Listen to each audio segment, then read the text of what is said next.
Hello everyone. So I'm super excited. Simon Hurley released a new line and I have two of the stamps right here that I'm going to play with today.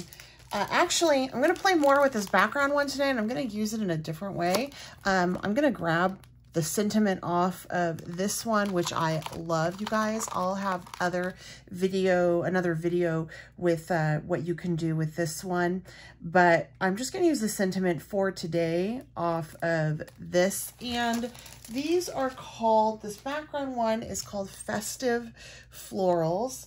And then this one right here is called Christmas Silhouettes. And I cannot wait to play with this. I have so many ideas. So anyway, I'm just going to set that aside.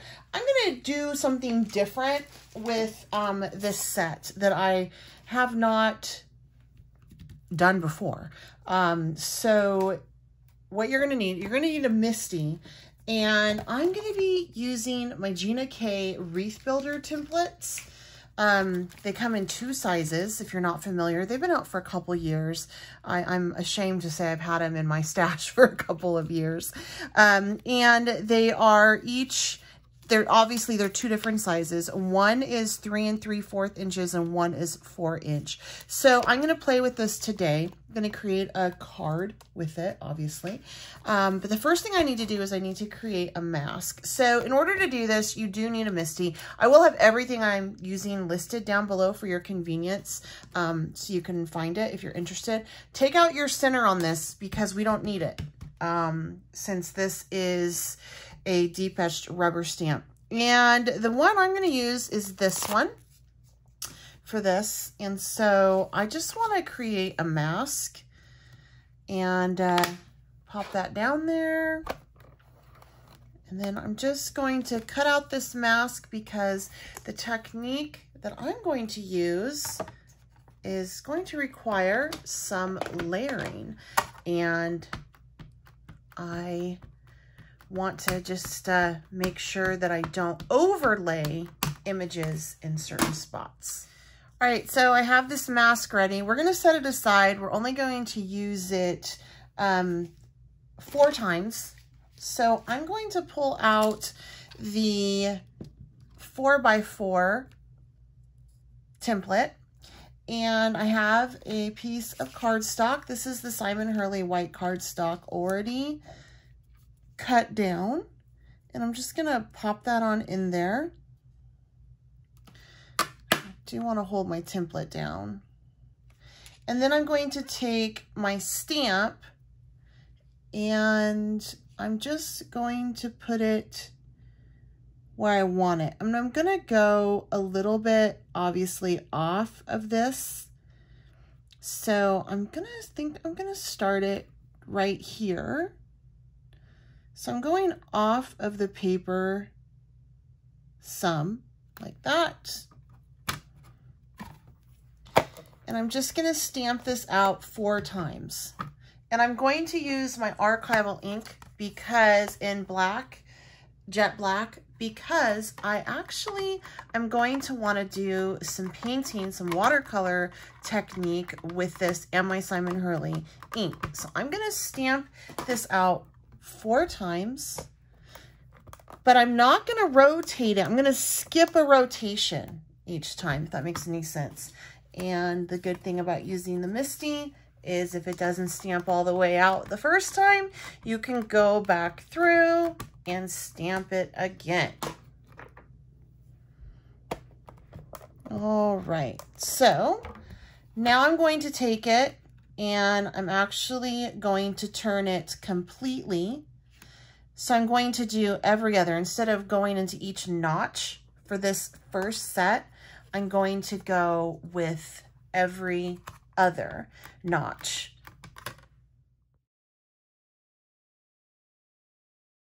All right, scratch that. I am going to use this each time because I realized that when I tried to go back and stamp it on the other side, it was, it actually ended up having a little bit of overage. So I'm going to go ahead and just rotate it like that.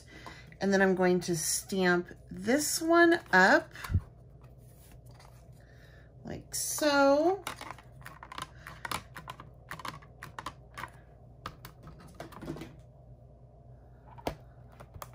Okay. And then I'm going to rotate this one. And again, I'm skipping every other one. Like so. And then I'm going to mask this one off. And I'm going to have to go and create another mask for my last stamp on this rotation.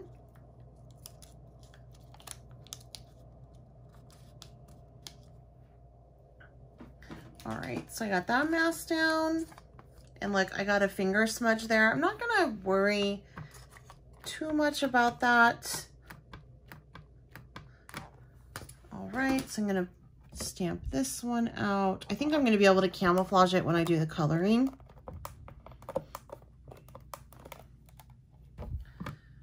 Okay, and now I need to go ahead and create another mask because I'm going to need to mask that side as well to do this stamp down on this corner when I rotate it like so.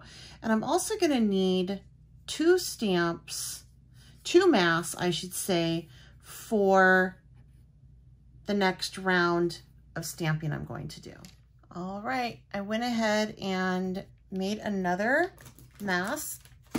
So I'm just gonna go ahead and stamp out this last one on this corner, and then we're gonna go through and we're going to stamp these corners. And the reason why I did it like this is because I really want these to stand out prominently, but I want it to be super full. And by doing it this way, it will allow it to be like really nice and full. So I'm gonna put that there. So now I'm gonna go through, I want my wreath to be really full. That's what I'm saying. I'm just gonna go through and do the same thing, making sure that I mask off everything needed on this one. So you'll see it's going to just be like a really pretty full poinsettia type wreath that goes off of the page, if that makes any sense. Apparently I cannot talk today. Okay, so let's see here. All right, I'll show you what I mean as I work around this wreath.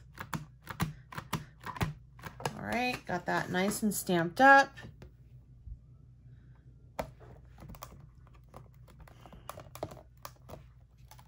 Okay, and then I'm going to rotate it this way. So we're going to do that one in there.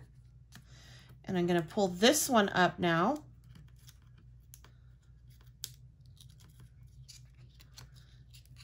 And I'm going to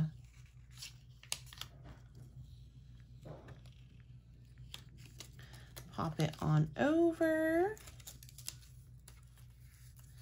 to this one.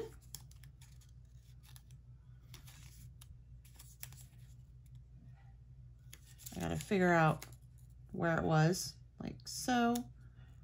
Wait, yes. Actually, I need to pop them both off. So see how cool that looks on that one side? So you can see it in the background, but these four are still taking main stage. So I want to do that around the entire wreath.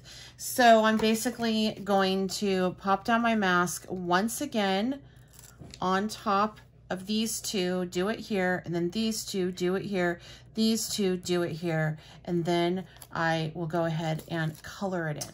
So once you get done stamping it all out, you actually can go in, as long as you use the waterproof ink, you can go in with your dye ink and paint it on to give some color to your images. I'm using Simon Hurley Game Over. I just smooshed it out, spritz some water on it, and then I am just putting it on like I would paint. For the leaves, same technique. I used fake plant for that. And this is just a really great way to get a lot of use from your ink pads instead of having to necessarily go out and purchase watercolor. You can totally watercolor, have the same type effect with your dye ink. Simon Hurley is really, universally, it's my favorite ink that I've ever used. I find it to blend beautifully. It doesn't give as much mud when I do venture out and mix warm color families with cool color families. So I love that about it. It also just has a really nice coverage. It's water reactive, obviously, and you can get beautiful stamped images with it as well. So the important thing though is if you want to watercolor with it like I'm doing right now, you have to use a watercolor based ink pad. And the one I use, which I've listed down below, is perfect for this. It keeps the lines crisp and clean, and I'm able just to go through and get all of this color laid down. All right, so I got that all done and colored. What I want to do now is, as you can tell, I was a little sloppy. That's okay though. I'm all about if I can do it, so can you. So I'm gonna grab some Grrr, and I'm just going to go around and add it in around the edges, like so. And that'll help camouflage some of the sloppiness, so it's not so noticeable. And then we're going to create a background for this card. It's really fun using the entire stamp. And then I am going to put just a little bit right there too, because I have my sentiment done as well. This is my sentiment that I'm going to use. Wishing you and yours a wonderful holiday season.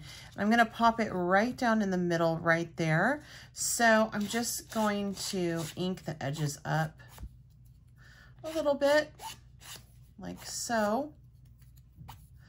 And then that'll be ready to go. So for my background, what I want to do is I want to take a piece of white start cardstock, my fake plant, and I'm going to take this because I'm going to need it. I'm just going to mist it down with some water.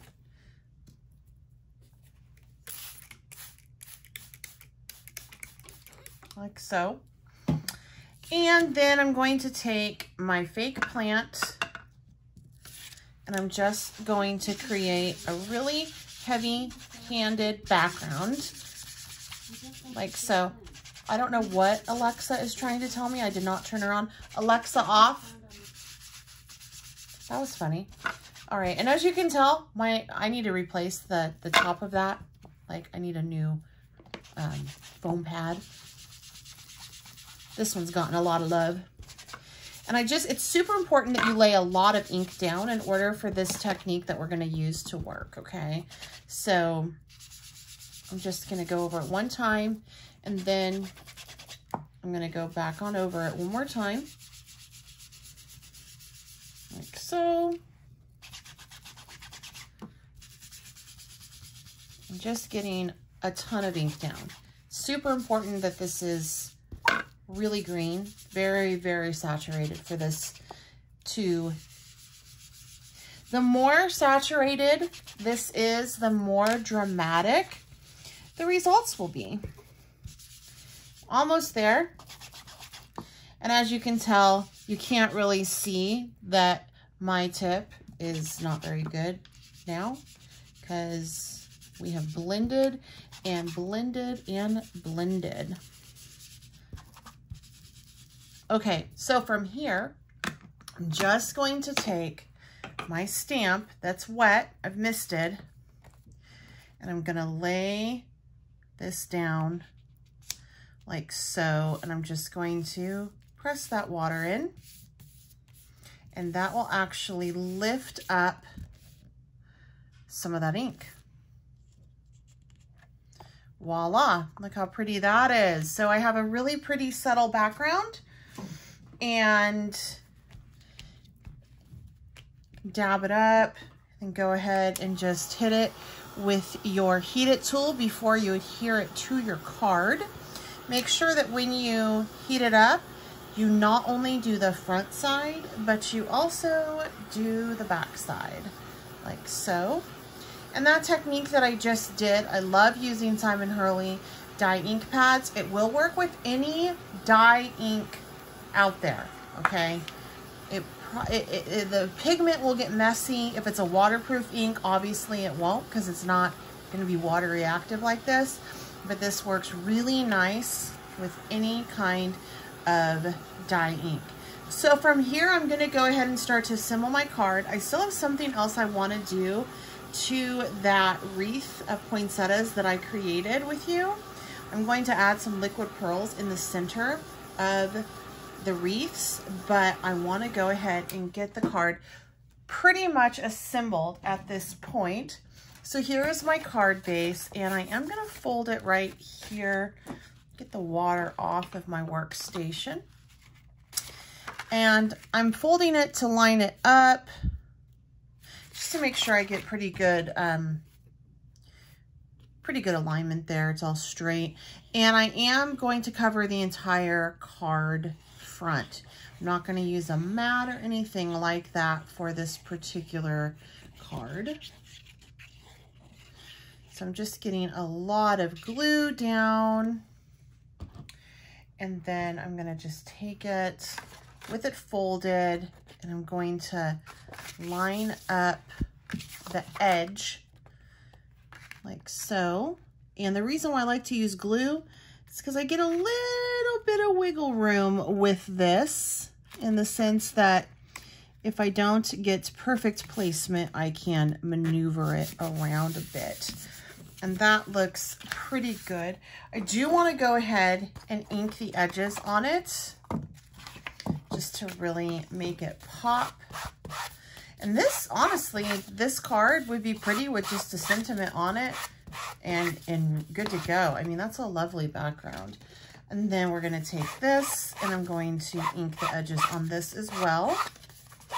And since my paper is fairly bent from doing what I did, I don't, from wetting it so much, that happens whenever you use water. I don't necessarily want to just glue it on. I actually want to use some pop dots, and I have these left over. I could put just the whole thing down like that, but what I'm going to do is I'm actually going to cut this apart so I can get as much use out of this as possible. I'm going to cut this down like so. I never, ever throw away my pop dot trash, ever. I always keep it because I can use it time and time again. So I want 4 strips, just like that, okay? And I'm just going to take and do the corners like so. And nobody will even know that we literally used trash to put this together. It'll be our little secret. So I'm just gonna get these down here. And then this one over here in this corner. And see on the back where I messed up? No one will know about that either. I am going to open it up though to put this on. All right, so I'm going to just lay this down pretty much directly in the center, like so.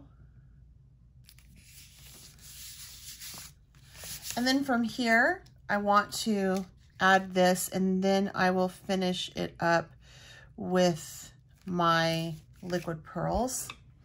And then for this one, I'm just gonna go ahead and add some more pop dots, like so.